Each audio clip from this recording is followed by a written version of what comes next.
Subscribe Muhammad Amjad Nadwi, Indian Islamic scholar. أعوذ بالله من الشيطان الرجيم بسم الله الرحمن الرحيم قاف والقرآن المجيد بل عجبوا أن جاءهم منذر منهم فقال الكافرون هذا شيء عجيب أإذا متنا وكنا ترابا ذلك رجع بعيد قد علمنا ما تنقص الأرض منهم وعندنا كتاب حفيظ بل كذبوا بالحق لما جاءهم فهم في أمر مريج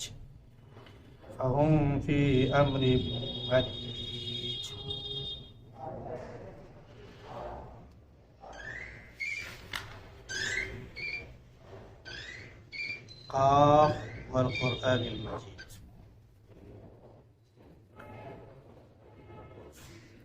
اور قرآن کی قسم جو بڑی شان والا ہے،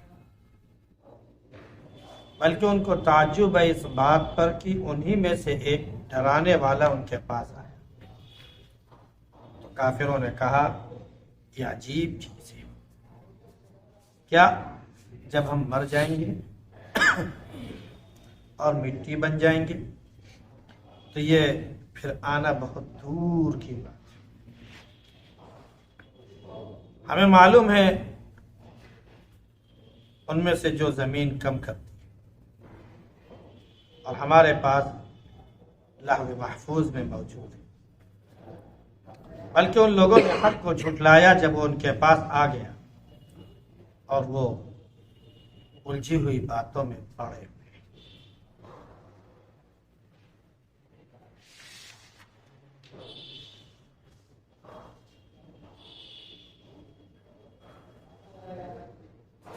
یہ سورہ حجرات کے بعد جس میں سماج کے تعلق سے، معاشرے کے تعلق سے لوگوں میں جو برائیاں اور ان کے اندر جو فطرت پائی جاتی ہے ان کا ذکر تھا اور اس کا علاج تھا.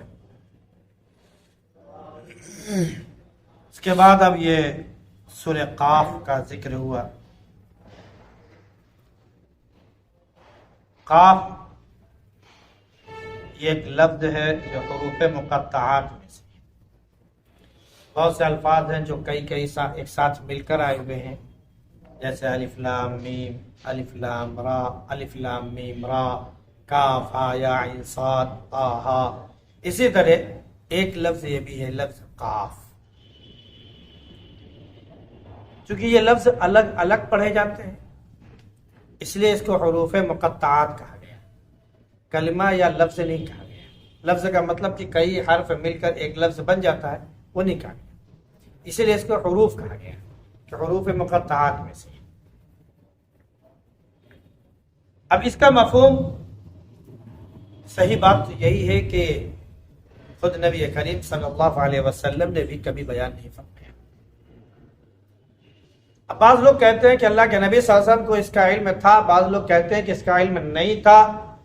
یہ تو اللہ بہتر جانتا ہے، کیونکہ نہ نبی کریم صلی اللہ علیہ وسلم نے اس کا مفہوم بیان فرمایا، نہ صحابہ نے آپ سے اس کے مفہوم کے لیے اصرار کیا.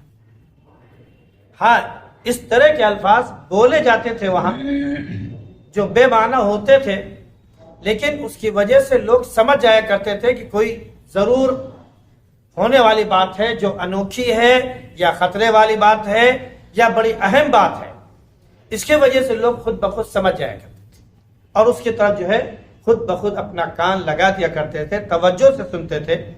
یہ عام بات ہے اس وقت بھی اور آج بھی ہے.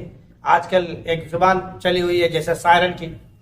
سائرن جیسے بجتا ہے تو ہر آدمی کے کان کھڑے ہو جاتے ہیں کہ ضرور کوئی نہ کوئی بات ہے. کوئی ہو سکتا آگ لگی ہو یا کوئی دوسری گاڑی آ رہی ہو یا کوئی ادھیکاری آ رہا ہو، جو بھی ہو، جو شکل ہو، بہرحال ایک سائرن کے بجتے ہی آدمی کے کان کھڑے ہو جاتے تھے، پیچھے کوئی چیز ہونے والی آ رہی ہے. سائرن جیسے تمام ہارن ہے ویسے ایک ہارن وہ بھی، لیکن ایک الگ قسم کی چیز ہے، اس لیے خود بخود لوگ اس کو کرتے ہیں۔ اور ہماری زبان میں بھی ایسے بہت سے الفاظ پائے جاتے ہیں، تو اس لیے صحابہ نے کبھی اصرار نہیں کیا۔ اور حقیقت یہ ہے کہ اس کا مفہوم اللہ کے سوا کوئی اور نہیں جانتا ہے۔ اس لیے مفسرین نے اپنے علم کے مطابق جو انہوں نے تحقیق کی، جو تفسیر کی، اس اپنے علم کی گہرائی کی وجہ سے تھوڑا بہت جو مفہوم نکالے ہیں وہ اپنی ان کی تحقیقات ہیں، اسے کوئی ضروری نہیں کہ صحیح قرار دیا جائے۔ اس لیے اس کے معنی جتنے بھی ہیں اس کے پیچھے ہمیں نہیں پڑنا چاہیے کہ فلاں نے یہ کہا اس کا مطلب یہ ہے، فلاں نے یہ کہا اس کا مطلب یہ ہے، اس کی کوئی ضرورت نہیں۔ تو یہ حروف مقطعات میں سے۔ اس کے بعد اللہ نے فرمایا کہ قرآن مجید کی قسم۔ مجید بزرگ برتر کو کہتے ہیں، شان والے کو کہتے ہیں۔ تو اللہ رب العزت نے اس کتاب کی قسم فرمائی کہ میں قسم کھا کر کہہ رہا ہوں کہ یہ میری کتاب ہے اور ہم ہی نے اسے نازل کی ہے۔ یہ کتاب اور اس میں کوئی کمی نہیں، اس میں کہیں پر کوئی کمی نہیں ہے کہ کوئی آدمی اس میں انگلی رکھے اور اشارہ کرے کہ یہاں پر یہ کمی ہے، یہاں پر یہ کمی ہے۔ اللہ نے اس میں کہیں پر کسی بھی اعتبار سے ذرہ برابر بھی کمی نہیں رکھی۔ اس قرآن کا ایک بڑا اعجاز ہے کہ یہ قرآن نازل ہوتے ہی جتنی پچھلی کتابیں تھیں جو پہلے گزر چکی ہیں، اللہ رب العزت نے اس کتاب کے ذریعے ان پہلی کتابوں کو منسوخ کر دیا۔ یعنی جب یہ شریعت آئی تو پہلی کی شریعتیں چاہے حضرت موسیٰ علیہ السلام کی رہی ہو، چاہے حضرت عیسیٰ علیہ السلام کی ہو، یا زبور میں جو ہو، یا اس سے پہلے صحیفوں میں جو تعلیمات رہی ہو، ایک کتاب کے بعد جب دوسری کتاب آتی ہے تو پہلی کتاب منسوخ ہو جائے گی۔ تو جب آخر میں یہ کتاب اللہ نے نازل فرمائی تو پہلی کتاب، پہلی تعلیمات منسوخ ہو گئی۔ ہاں، ان کا خلاصہ کتاب کے اندر موجود ہے۔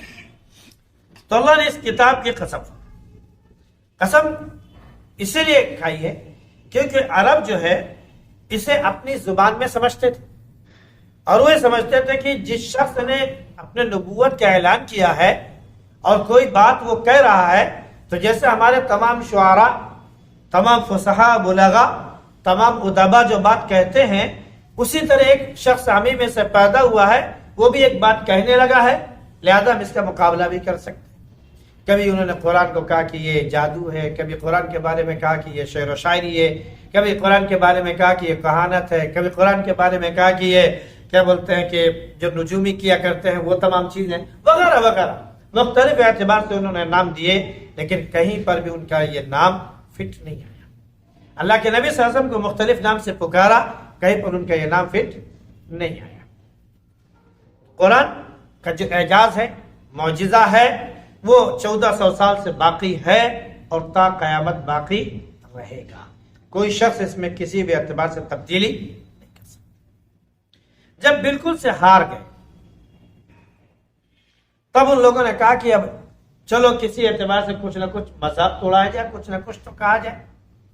تب انہوں نے کہا کہ تعجب ہے، حیرت ہے کہ یہ کہہ رہے ہیں کہ جب تم مر جاؤ گے، مٹی میں مل جاؤ گے تو دوبارہ پیدا کیے جاؤ گے، یہ ان کی کتاب میں لکھا ہوا، یہ بات پیش کر رہے ہیں۔ تو قرآن نے ان کی اس بات کو نقل کیا ہے، بل عجبوا ان جاءهم منذر منهم فقال الكافرون هذا شيء عجیب۔ جب ان کے پاس انہی میں سے ایک ڈرانے والا آیا تو انہوں نے یہ کہا، جو کافر تھے، کہ تعجب کی بات ہے، یہ عجیب چیز لے کر آ گئے۔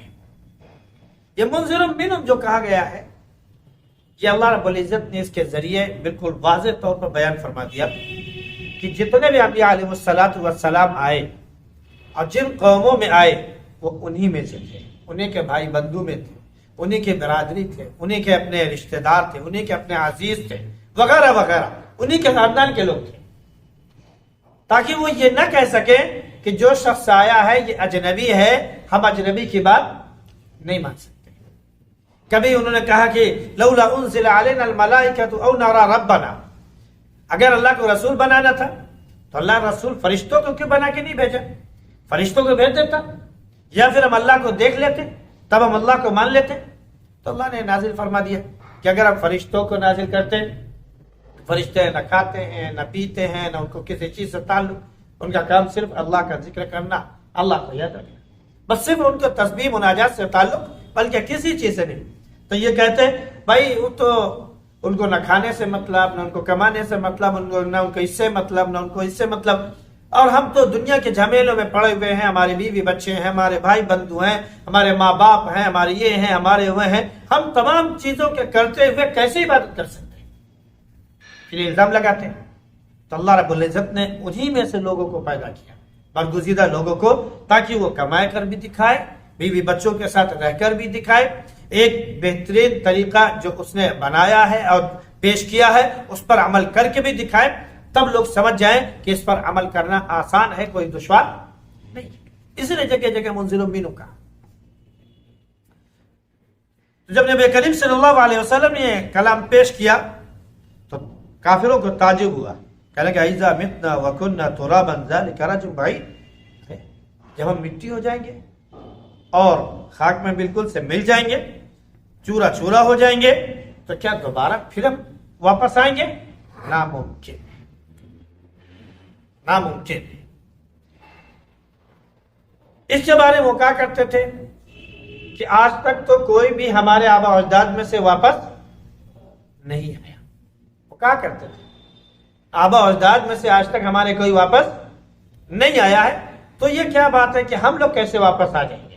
یہ ناممکن ہے۔ بس یہی ایک گھسی پٹی ان کے پاس دلیل ہوا کرتی تھی جس کو وہ پیش کیا کرتے تھے۔ اللہ رب العزت نے انبیاء علیہ السلام کے زمانے میں مختلف اعتبار سے اس طرح کی چیزیں بھی دکھا دی، جیسے حضرت عیسیٰ علیہ السلام کا معاملہ ہے کہ اللہ رب العزت نے ان کو ایک معجزہ عطا فرمایا تھا کہ وہ قم باذن اللہ، کچھ پڑھتے تھے قم باذن اللہ کہہ کے دم کرتے تھے، مردہ جو ہے زندہ ہو جایا کرتا تھا، وغیرہ وغیرہ۔ اللہ کے نبی صلی اللہ علیہ وسلم کے زمانے میں ایسا ہوا، آپ نے قبر کے بارے میں بتایا کہ یہاں پر یہ عذاب ہو رہا ہے، ایسا ہو رہا ہے، ویسا ہو رہا ہے، وغیرہ وغیرہ۔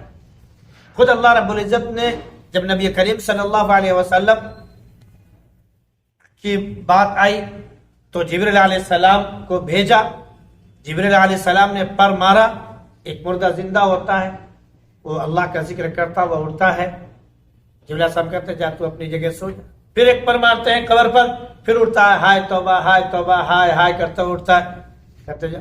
تو اللہ رب العزت نے مختلف اعتبار سے دکھا بھی دیا کہ ہم زندہ کرتے ہیں، ہم زندہ کرتے ہیں۔ اور پھر یہ انسان جو ہے تخلیق کے اعتبار سے، پیدائش کے اعتبار سے دیکھا جائے تو انسان کو خود سوچ لینا چاہیے کہ جب ہم کچھ نہیں تھے تب اللہ رب العزت نے ہم کو ایک پانی کے قطرے سے پیدا کیا، جب ہم کچھ نہیں تھے، ہمارا وجود نہیں تھا، تب اللہ رب العزت نے ہم کو پانی کے قطرے سے پیدا کیا، تو جب ہمارا وجود بن گیا ہے تو اب دوبارہ ہم کو پیدا کرنا کیا اللہ کے لیے کوئی مشکل کام ہے؟ جب اللہ رب العزت نے مٹی سے حضرت آدم علیہ السلام کا پورا جسم بنا دیا، حوا علیہ السلام کو ان کے سینے کی پسلی سے کہہ لیجئے پسلی سے پیدا کر دیا، عیسیٰ علیہ السلام کو بن باپ کے پیدا کر کے دکھا دیا، تو اللہ رب العزت ہر چیز پر قادر ہے کہ کسی کو کب بھی کیسے بھی پیدا کر سکتا ہے۔ لہذا کافروں کا یہ کہنا کہ ہم مٹی میں مل جائیں گے تو دوبارہ واپس آئیں گے، یہ ناممکن ہے۔ اللہ نے فرمایا کہ ہمیں سب معلوم ہے زمین میں کیا چیز کم ہوتی ہے اور کیا چیز کم نہیں ہوتی، کیا چیز باقی رہتی ہے اور کیا چیز باقی نہیں رہتی ہے، کیا چیز اپنے وجود کے ساتھ اس میں پائی جاتی ہے اور کیا چیز وہاں پر جا کر گھل مل جاتی ہے۔ مثال کے طور پر سونا ہے، چاندی ہے، معدنیات میں سے یہ کہیں پر بھی ہو، زمین کے کسی بھی حصے میں ہو، یہ ویسے ہی پایا جاتا ہے، یہ ویسے ہی پایا جاتا ہے، یہ گھلتا ملتا نہیں، اپنی جگہ باقی رہتا ہے۔ اللہ رب العزت نے ایسی روح کو بنایا کہ انسان کے جسم میں گھل مل تو جاتا ہے، ختم ہو جاتا ہے، لیکن اس کی روح ختم نہیں ہوتی، وہ باقی رہتی ہے۔ حدیث شریف میں آتا ہے کہ انسان کے یہ جو ریڑھ کی ہڈی ہے، یہ جو ریڑھ کی ہڈی یہاں سے اوپر سے چلتی ہے اور نیچے یہاں تک پشت تک پہنچتی ہے، ہماری کمر تک، بیٹھک تک، تو نیچے جہاں سے وہ دم کی ہڈی کہلاتی ہے، حدیث شریف میں اس کا دو لفظ آتا ہے، ایک عجب الذنب، ایک عظم الذنب۔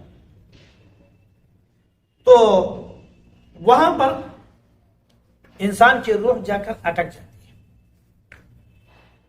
اور آخرت میں جب ایک خاص قسم کی بارش ہوگی تو وہ بارش وہاں تک پہنچے گی، اس کا قطرہ وہاں تک پہنچے گا، اور انسان جیسے یہ کھیت میں یہ کیا بولتے ہیں کہ اناج والے جو پودے ہوتے ہیں، یعنی تنے ہوتے ہیں دھان کے، گیہوں کے، دیگر تمام چیزوں کے وغیرہ وغیرہ، تو جیسے وہ اگتے ہیں اللہ نے فرمایا کہ ویسے یہ انسان بھی اگے گا اور اٹھے گا، اور پھر اس کے بعد میدان حشر میں کھڑا ہو جائے گا۔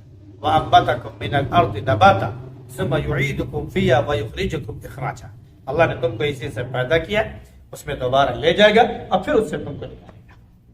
تو بارش سے جیسے تمام کھیتیاں پیدا ہوتی ہیں، یہاں بھی آگے اسی کی مثال دی جا رہی ہے، ویسے ہی یہ انسان بھی آخرت میں اٹھایا جائے گا، یہ کوئی کچھ نہیں۔ اگر دانا زمین میں جاتا ہے وہ گھل جاتا ہے، وہ گل جاتا ہے، وہ سڑ جاتا ہے، اس کا وجود ختم ہو جاتا ہے، تب اللہ رب العزت فرماتا ہے کہ ہم اس کو دوبارہ پیدا کر دیتے ہیں، پھر اس سے نئی بالیاں اگتی ہیں، اس میں نہ جانے کتنے دانے اگتے ہیں وغیرہ وغیرہ۔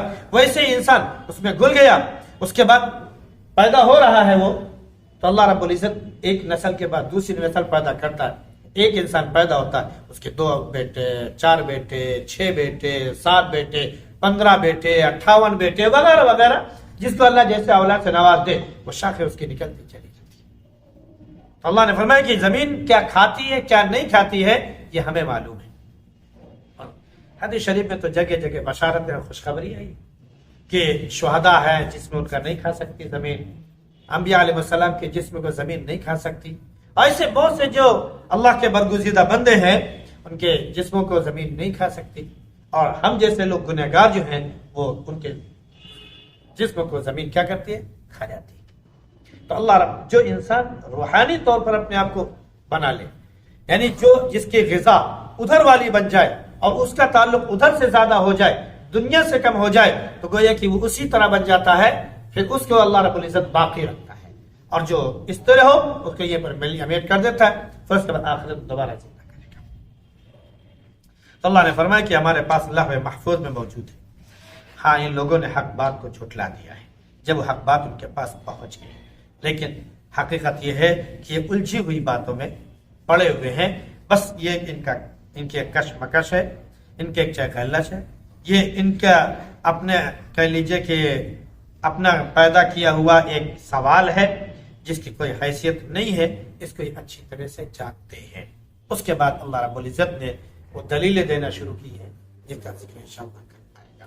اللہ رب العزت ہم سب کو اللہ اپنی ذات پر ایمان کی توفیق نصیب فرمائے، اور آخرت کے دن پر بھی۔